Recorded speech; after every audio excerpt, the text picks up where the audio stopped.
احلى كوكيز معمول في البيت، عمايل ايديا وحياة عيني. ايه رأيكم؟ ما تيجوا اما نشوف الوصفة معايا بتتعمل ازاي. يلا بينا.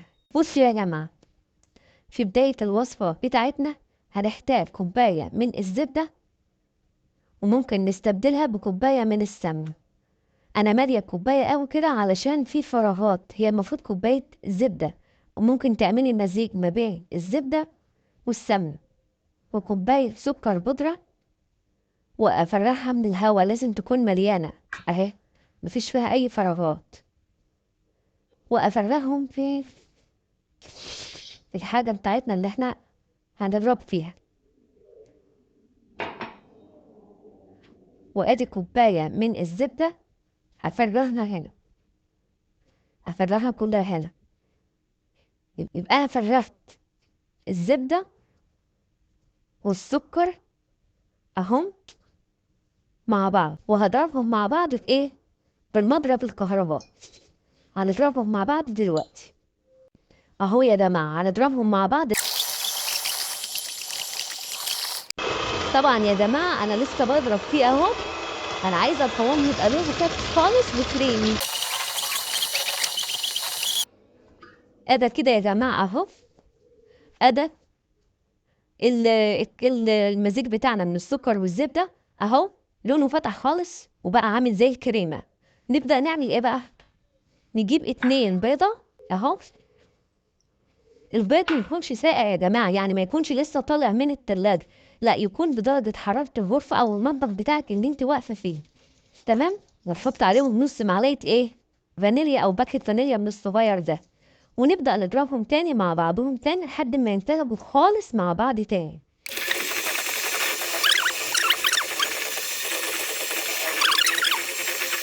في الأول خالص بقى أنا محتاجة إيه معايا؟ 2.5 كوباية من الدقيق. هما 3 كوبايات ونص، الخليط اللي قدامكم ده 3 كوبايات ونص.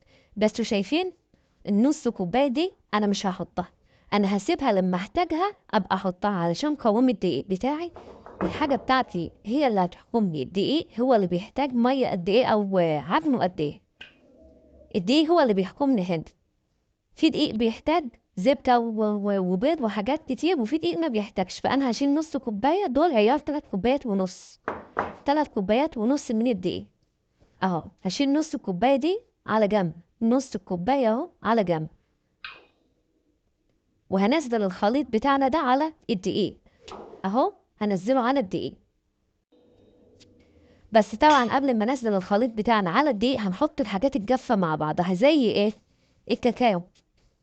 محتاجين معلقتين هرميين كبار، معلقتين كبار هرميين اهو، من الكاكاو الخام اللي معلهوش سكر يعني، اي نوع اهو. تمام كده. وهنحتاج نص معلقة بودر، نص معلقة بودر اهي. كده خلاص الخليط بتاعنا الحاجات الجافة اهي مع بعضها اهي، هنقلبها. ولو حسيتي ان العجينة بتاعتك لونها فاتح معاكي شوية، ممكن تحط عليها كمان نص معلقة أو ربع معلقة من الكاكاو الخام. ده يرجع لك انتي ويرجع لون الكوكيز بتاعك اللي انتي حباه. حابة تقلبي مع الخليط بتاعنا ده شوكليت شيبس في العجينة براحتك، أنا هكتفي بالوش بس.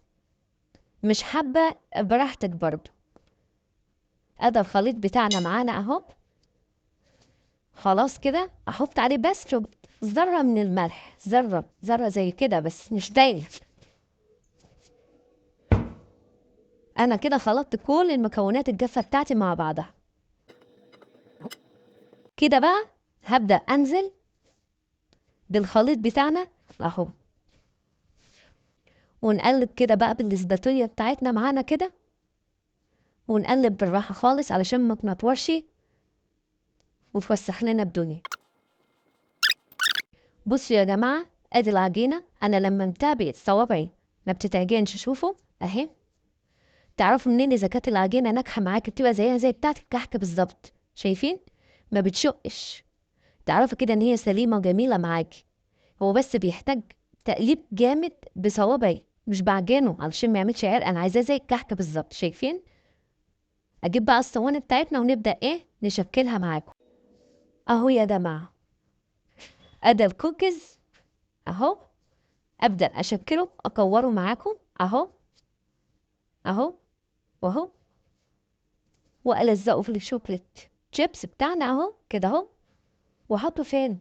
في الصينيه بتاعتنا، وهكذا لحد ما الكميه تخلص معايا. انا بكوره اهو اهو، واضغطه هنا كده اهو واهو. بس هو مش مكلف خالص اهو اهو. اكوره كده بالمنظر ده اهو واهو، وادي الشوكليت بتاعنا اهو واهو.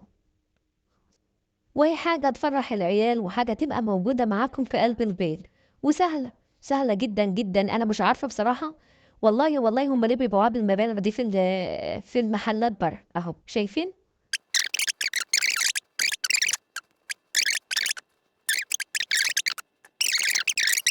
أدا يا جماعة الكوكيز بتاعنا بعد ما خلص أهو، وهحطه بقى في الفرن في درجة حرارة 200، في درجة حرارة 200 يا دوبك ربع ساعة 15 دقيقة. وطلعي لو عايزاه طري، عايزاه يبقى ناشف شوية تلت ساعة 20 دقيقة مش أكتر من كده.